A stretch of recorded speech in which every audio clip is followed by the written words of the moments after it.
अच्छा,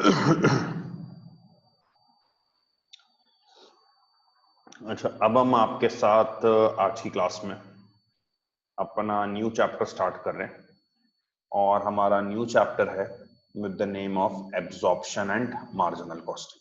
ठीक है। अच्छा, ये चैप्टर यकीनन सब लोग अपनी MA1 स्टडीज से इसकी इंफॉर्मेशन थोड़ी सी ब्रॉड फॉरवर्ड करते हैं, लेकिन हम इस चीज को रिकॉग्नाइज करते हुए नहीं चलेंगे कि आपने MA1 में ये पढ़ा हुआ है। हम इसको आपको बिल्कुल स्क्रैच से पढ़ाएंगे। एब्जॉर्प्शन एंड मार्जिनल कॉस्टिंग को आपको कुछ आता भी हो तो आप भूल जाएं, बिल्कुल फ्रेश से स्टार्ट करें एब्जॉर्प्शन एंड मार्जिनल कॉस्टिंग। ठीक है। अच्छा, अब सबसे पहला सवाल ये, एब्जॉर्प्शन मार्जिनल कॉस्टिंग होते क्या है? देखो, एब्जॉर्प्शन मार्जिनल कॉस्टिंग कुछ भी नहीं है, सिर्फ प्रॉफिट एंड लॉस अकाउंट बनाने की दो अप्रोचेज हैं। एब्जॉर्प्शन कॉस्टिंग, मार्जिनल कॉस्टिंग कुछ भी नहीं है, ठीक है। सिर्फ प्रॉफिट एंड लॉस अकाउंट बनाने की दो अप्रोचेज हैं जिनके दरमियान डिफरेंस है ट्रीटमेंट ऑफ फिक्स कॉस्ट पे। एब्जॉर्प्शन कॉस्टिंग, मार्जिनल कॉस्टिंग कुछ भी नहीं है, सिर्फ P&L बनाने की दो अप्रोचेज हैं जिनमें इख्तलाफ राय, डिफरेंस है ट्रीटमेंट ऑफ फिक्स कॉस्ट पे। सर क्या डिफरेंस है? बेटा, एब्जॉर्प्शन कॉस्टिंग के मुताबिक फिक्स कॉस्ट एक प्रोडक्ट कॉस्ट होती है, जबकि मार्जिनल कॉस्टिंग के मुताबिक फिक्स कॉस्ट एक पीरियड कॉस्ट होती है। एब्जॉर्प्शन कॉस्टिंग के मुताबिक फिक्स कॉस्ट प्रोडक्ट कॉस्ट है और मार्जिनल कॉस्टिंग के मुताबिक फिक्स कॉस्ट एक पीरियड कॉस्ट है। सही। अच्छा यार, अब मिसाल के तौर पे किसी ने तुमसे पूछा कि भाई एब्जॉर्प्शन मार्जिनल में फर्क क्या है, तुम कहोगे फिक्स कॉस्ट का। एब्जॉर्प्शन मार्जिनल में फर्क क्या है, तुम कहोगे फिक्स कॉस्ट का। वो कहेगा क्या फर्क है? तुम उसको बोलो यार एब्जॉर्प्शन में फिक्स कॉस्ट प्रोडक्ट कॉस्ट है, मार्जिनल में फिक्स कॉस्ट पीरियड कॉस्ट है। यार अगर सामने वाला बंदा नॉलेजेबल है ना, वो तुमसे इसके बाद कोई सवाल नहीं करेगा, क्योंकि तुमने बहुत गहरी बात कर दी है कि एब्जॉर्प्शन में फिक्स कॉस्ट प्रोडक्ट कॉस्ट है, मार्जिनल में फिक्स कॉस्ट पीरियड कॉस्ट है। बहुत गहरी बात कर दी। सामने वाले के पास नॉलेज है, वो तुमसे आगे कोई सवाल नहीं करेगा, लेकिन आपको थोड़ी पता है, आपके पास थोड़ी नॉलेज है। वो तो सामने वाले बंदे को आपने बता दिया कि भाई एब्जॉर्प्शन में फिक्स कॉस्ट प्रोडक्ट है, मार्जिनल में पीरियड है। आपकी अंडरस्टैंडिंग के लिए मैं बताऊंगा कि भाई एब्जॉर्प्शन कहता है फिक्स कॉस्ट प्रोडक्ट कॉस्ट है, तो प्रोडक्ट कॉस्ट का मतलब क्या है। मार्जिनल कहता है फिक्स कॉस्ट पीरियड कॉस्ट है, तो पीरियड कॉस्ट का मतलब क्या है। देखो, प्रोडक्ट कॉस्ट पीरियड कॉस्ट में फर्क क्या है। प्रोडक्ट कॉस्ट का सिर्फ मतलब है fix cost is included in cost of product, fix cost को शामिल करना है। मार्जिनल कॉस्टिंग का मतलब है फिक्स कॉस्ट पीरियड कॉस्ट है, पीरियड कॉस्ट का मतलब है fix cost is not included in cost of product. बस ये फर्क है भाई। एब्जॉर्प्शन कह रहा है फिक्स कॉस्ट प्रोडक्ट कॉस्ट है, प्रोडक्ट कॉस्ट का मतलब है शामिल होनी चाहिए प्रोडक्ट में। और मार्जिनल कहता है फिक्स कॉस्ट पीरियड कॉस्ट है, पीरियड कॉस्ट का मतलब है शामिल नहीं होनी चाहिए। अब तुम चाहो ना तो ये ऊपर वाली चीज काट दो, बेकार हो गई। रट्टा मार लो, याद कर लो, एब्जॉर्प्शन में फिक्स कॉस्ट इंक्लूड होती है, प्रोडक्ट कॉस्ट है। मार्जिनल में फिक्स कॉस्ट इंक्लूड नहीं होती, पीरियड कॉस्ट। एब्जॉर्प्शन में फिक्स कॉस्ट इंक्लूड होती है, मार्जिनल में फिक्स कॉस्ट इंक्लूड नहीं होती। भाई आपको बताया गया एब्जॉर्प्शन मार्जिनल में फर्क क्या है। बेटा ये दो अप्रोच है जिनमें इख्तलाफ है फिक्स कॉस्ट पे। सर क्या इख्तलाफ है? एब्जॉर्प्शन कहता है फिक्स कॉस्ट प्रोडक्ट कॉस्ट है, मार्जिनल कहता है पीरियड कॉस्ट है। सर प्रोडक्ट कॉस्ट का मतलब क्या है? शामिल करो। सर पीरियड कॉस्ट का क्या मतलब है? शामिल ना करो, तो भूल जाओ सब। एब्जॉर्प्शन में फिक्स कॉस्ट शामिल होगी, मार्जिनल में फिक्स कॉस्ट शामिल नहीं होगी। और आसान करें, एब्जॉर्प्शन में फिक्स कॉस्ट शामिल होगी ना, तो जरा देखो दिस मींस पे आ जाओ। दिस मींस एब्जॉर्प्शन में शामिल होगी। This means under absorption costing product cost is made up of variable cost as well as fix cost. भाई आपने कहा ना फिक्स कॉस्ट शामिल होती है, तो एब्जॉर्प्शन कॉस्टिंग में प्रोडक्ट की कॉस्ट में वेरिएबल भी आता है, फिक्स भी आता है। Direct material variable, direct labour variable, variable production overheads variable और फिक्स प्रोडक्शन ओवरहेड्स। बेटा एब्जॉर्प्शन में प्रोडक्ट की कॉस्ट में वेरिएबल भी आएगा और फिक्स भी आएगा। अभी पढ़ा था ना फिक्स कॉस्ट इंक्लूड करनी है, फिक्स भी आएगा। यानी कि प्रोडक्ट का रेट चार चीजों से मिलकर बनेगा एब्जॉर्प्शन में, direct material, direct labour, variable production overhead, सब वेरिएबल है और फिक्स्ड। जबकि मार्जिनल कॉस्टिंग में product cost is made up of variable cost only. बेटा इसमें प्रोडक्ट की कॉस्ट में सिर्फ वेरिएबल कॉस्ट आएगी। भैया मार्जिनल में आपने कहा था ना फिक्स कॉस्ट इंक्लूड नहीं करना, तो प्रोडक्ट की कॉस्ट में सिर्फ वेरिएबल कॉस्ट आएगी। Direct material, direct labour, variable production overheads. देख रहे हो फिक्स नहीं आ रहे, तो और आसान हो गई बात। एब्जॉर्प्शन में प्रोडक्ट के रेट में चार चीजें आती हैं, direct material, direct labour, variable production overheads और फिक्स्ड भी। जबकि मार्जिनल के रेट में सिर्फ तीन चीजें हैं, direct material, direct labour, variable production overhead. Sir ऐसा क्यों है? एब्जॉर्प्शन में चार क्यों है, मार्जिनल में तीन क्यों है? बेटा एब्जॉर्प्शन में देखो फिक्स्ड आ गई, शामिल करनी है, और मार्जिनल में फिक्स शामिल नहीं करनी, इसलिए एब्जॉर्प्शन के रेट में चार चीजें हैं, direct material, direct labour, variable production और फिक्स्ड प्रोडक्शन ओवरहेड्स। जबकि मार्जिनल के रेट में सिर्फ तीन चीजें हैं, direct material, direct labour, variable production overheads. इसके एक एग्जांपल देख लो। मटेरियल का रेट अगर 5 है, लेबर का रेट 4 है, वेरिएबल प्रोडक्शन ओवरहेड्स 3 है, फिक्स्ड प्रोडक्शन ओवरहेड्स 2 है, तो पूछे एब्जॉर्प्शन का रेट बताओ। बेटा एब्जॉर्प्शन के रेट में चारों चीजें आती है, direct material, direct labour, variable production overhead, fixed production overheads. Rate बना 14। मार्जिनल के रेट में सिर्फ तीन चीजें आती है, direct material, direct labour, variable production overheads, तो बेटा मार्जिनल का रेट बना 12। तुम याद करो स्क्रीन को, एब्जॉर्प्शन मार्जिनल में फिक्स कॉस्ट पे फर्क है, एब्जॉर्प्शन में शामिल करनी है प्रोडक्ट कॉस्ट है, मार्जिनल में शामिल नहीं करनी। तो एब्जॉर्प्शन के रेट में चार चीजें आनी है, मटेरियल, लेबर, वेरिएबल ओवरहेड के साथ फिक्स भी, और मार्जिनल के रेट में सिर्फ तीन चीजें आनी है, direct material, direct labour, variable production overheads. इसमें कोई सवाल है बेटा पूछ लो।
देखो अब तो मैं ये बात पता लग गई ना तो इस पूरी बात की समरी याद रखो कि एब्जॉर्प्शन में प्रोडक्ट की कॉस्ट में direct material, direct labour, variable production overhead, fixed production overhead सब आ रहे हैं। चार चीज आ रही है, फिक्स कॉस्ट इंक्लूड करना है, और मार्जिनल में सिर्फ तीन चीज आ रही है, direct material, direct labour, variable production overhead. So तुम्हें ये नॉलेज हो गई ना, तो तुम इस बेसिस पे एब्जॉर्प्शन मार्जिनल कॉस्टिंग का टॉपिक नंबर 1 स्टार्ट कर सकते हो। और टॉपिक नंबर 1 का नाम है स्टॉक वैल्यूएशन। तुम इस बेसिस पे पहला टॉपिक स्टार्ट कर सकते हो जिसका नाम है स्टॉक वैल्यूएशन। अभी पहले जरा गौर से सुन लो, फिर इसके बाद इसका मैं तुम्हें तरीकेकार बताऊंगा, कॉपी बाद में करना। मैंने कहा जब तुम्हें ये बात पता लग गई तो तुम इस बेसिस पे एब्जॉर्प्शन मार्जिनल का टॉपिक नंबर 1 स्टार्ट करते हो जिसका नाम है स्टॉक वैल्यूएशन।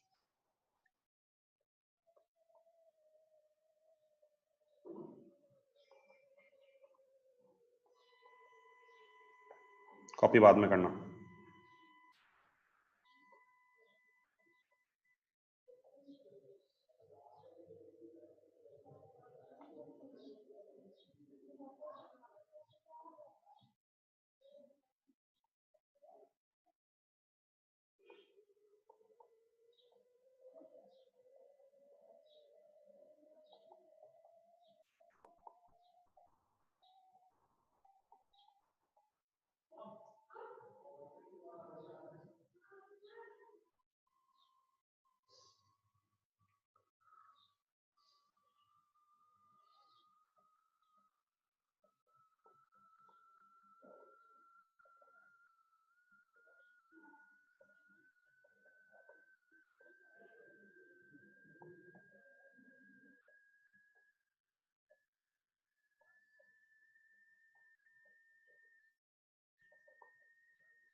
देखो जब मैंने तुम्हें ऊपर वाली स्क्रीन पे पढ़ाया ना और तुमने याद कर लिया कि एब्जॉर्प्शन कॉस्टिंग मार्जिनल कॉस्टिंग में डिफरेंस है फिक्स कॉस्ट का, एब्जॉर्प्शन में फिक्स कॉस्ट शामिल करनी है, मार्जिनल में शामिल नहीं करनी। तो एब्जॉर्प्शन के रेट में 4 चीजें आएंगी, मार्जिनल के रेट में 3 चीजें आएंगी।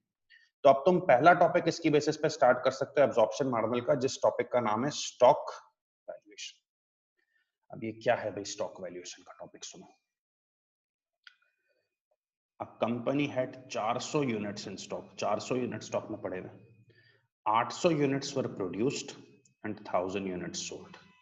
बेटा 400 स्टॉक में पड़े हुए, 800 प्रोड्यूस हुए, 1000 बेच दिए। स्टैंडर्ड कॉस्ट कार्ड देखो, डायरेक्ट मटेरियल 4 है, डायरेक्ट लेबर 3 है, प्रोडक्शन ओवरहेड्स 6 है।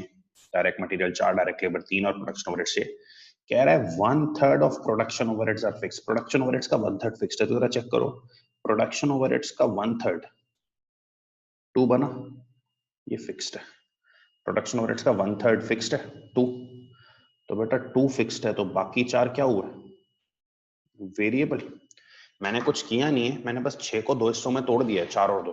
क्वेश्चन ने मुझे बोला कि भाई प्रोडक्शन ओवरहेड्स का 1/3 फिक्स्ड है, तो 1/3 बना कितना भाई 2, वो फिक्स्ड है, तो भाई ऑब्वियसली बाकी 4 क्या हो जाएगा, वेरिएबल हो जाएगा। क्वेश्चन कह रहा है find closing stock value under absorption marginal. अब सुनो, क्वेश्चन जब भी तुमसे कहे ना क्लोजिंग स्टॉक वैल्यू बताओ एब्जॉर्प्शन मार्जिनल से, पहला काम करो क्लोजिंग स्टॉक के यूनिट्स ढूंढ लो। क्वेश्चन तुमसे जब भी कहे ना क्लोजिंग स्टॉक की वैल्यू बताओ, पहला काम करो क्लोजिंग स्टॉक के यूनिट्स ढूंढ लो, बच्चों वाला काम। बेटा 400 स्टॉक में है, 800 बना लिए, 1200 जमा हो गए। 400 स्टॉक में 800 बना लिए, 1200 जमा हो गए, एंड 1000 बेच दिए। तो खुद बताओ 400 स्टॉक में 800 बना लिए, 1200 हो गए, 1000 बेच दिए, तो क्लोजिंग स्टॉक यूनिट्स क्या बचे, 200। बेटा सवाल आपसे कह रहा है क्लोजिंग स्टॉक की वैल्यू फाइंड करो एब्जॉर्प्शन मॉडल से, मैं कह रहा हूं वैल्यू छोड़ो, पहला काम क्लोजिंग स्टॉक यूनिट्स निकालो। बेटा क्लोजिंग स्टॉक यूनिट्स निकालो, अगर 400 स्टॉक में 800 प्रोड्यूस हुए, 1200 जमा हो गए, 1000 बेच दिए, क्लोजिंग स्टॉक यूनिट्स कितने बचे, 200। क्वेश्चन क्लोजिंग स्टॉक वैल्यू पूछे, पहला काम क्लोजिंग स्टॉक यूनिट्स निकाल लो। 400 स्टॉक में थे, 800 प्रोड्यूस हुए, 1200 जमा हो गए, 1000 बेच दिए, क्लोजिंग स्टॉक यूनिट्स बचे 200। बस खत्म बात, एक बार यूनिट्स आ गए ना, क्लोजिंग स्टॉक की वैल्यू चाहिए एब्जॉर्प्शन मॉडल से। बेटा ये जो क्लोजिंग स्टॉक के 200 यूनिट्स आए ना, ये जो क्लोजिंग स्टॉक के 200 यूनिट्स आए, इनकी वैल्यू चाहिए ना एब्जॉर्प्शन से, तो इसको मल्टीप्लाई कर दो एब्जॉर्प्शन के रेट से। और ये जो क्लोजिंग स्टॉक 200 यूनिट्स आए ना, अगर इनकी वैल्यू मार्जिनल से चाहिए ना, तो इनको मार्जिनल के रेट से मल्टीप्लाई कर दो। उसूल बनाओ क्लोजिंग स्टॉक की वैल्यू के लिए। मैं तुमसे कह रहा हूं पहला काम क्लोजिंग स्टॉक यूनिट्स ढूंढो। सर क्लोजिंग स्टॉक यूनिट समझ आ गए, 200, 400 स्टॉक में 800 प्रोड्यूस हुए, 1200 जमा हो गए, 1000 बेच दिए, क्लोजिंग स्टॉक यूनिट 200 है। अगर इनकी वैल्यू क्वेश्चन एब्जॉर्प्शन से मांग रहे हैं, तो इन क्लोजिंग स्टॉक के यूनिट्स को एब्जॉर्प्शन के रेट से मल्टीप्लाई कर दो। अगर इनकी वैल्यू मार्जिनल से मांग रहे हैं, तो मार्जिनल के रेट से मल्टीप्लाई कर दो। और सर एब्जॉर्प्शन मार्जिनल का रेट कैसे आएगा, सीख चुके हो। एब्जॉर्प्शन के रेट में 4 चीजें आती हैं, direct material, direct labour, variable production overheads और फिक्स प्रोडक्शन ओवरहेड्स। चारों आएंगी ना, 4 + 3 7 और 6 13, 2600। मार्जिनल के रेट में सिर्फ 3 चीजें आती हैं, डायरेक्ट मटेरियल, डायरेक्ट लेबर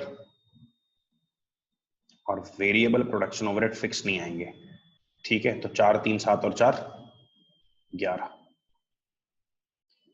आ गए भाई क्लोजिंग स्टॉक वैल्यू एब्जॉर्प्शन से भी और क्लोजिंग स्टॉक वैल्यू मार्जिनल से भी। रिपीट, क्लोजिंग स्टॉक की वैल्यू के लिए पहला काम क्या करना है, क्लोजिंग स्टॉक यूनिट्स ढूंढ लेने। एक बार क्लोजिंग स्टॉक यूनिट्स आ गए तो एब्जॉर्प्शन के रेट से मल्टीप्लाई कर दो एब्जॉर्प्शन वैल्यू, मार्जिनल रेट से मल्टीप्लाई कर दो मार्जिनल वैल्यू। एब्जॉर्प्शन के रेट में 4 चीजें, मार्जिनल के रेट में 3 चीजें, ठीक है। कॉपी करो, अगले एग्जांपल दे रहा हूं करो।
अभी अब इस सवाल के अंदर भी सेकंड आपको यही करना था। Company had 600 units in stock, 900 produce, 1200 sold, standard cost card है, मटेरियल, लेबर और प्रोडक्शन ओवरहेड्स। अच्छा अब देखो, quarter of production overheads are fixed. Quarter कहते हैं 1/4 को, 1/4 प्रोडक्शन ओवरहेड्स का फिक्स्ड है, तो 1/4 फिक्स्ड हो गया तो 2 फिक्स्ड हो गया बेटा, बाकी 6 क्या बचे? वेरिएबल। क्लोजिंग स्टॉक वैल्यू चाहिए एब्जॉर्प्शन मॉडल में, तो पहला काम करो, क्लोजिंग स्टॉक के यूनिट्स ढूंढ लो।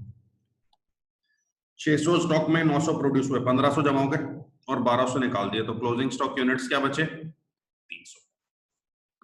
बस यार इन 300 यूनिट्स को मल्टीप्लाई करो एब्जॉर्प्शन के रेट से एब्जॉर्प्शन वैल्यू, और 300 यूनिट्स को मल्टीप्लाई कर दो मार्जिनल रेट से मार्जिनल वैल्यू। एब्जॉर्प्शन के रेट में 4 चीजें हैं, direct material, direct labour, variable production overhead, fixed production overheads, 17।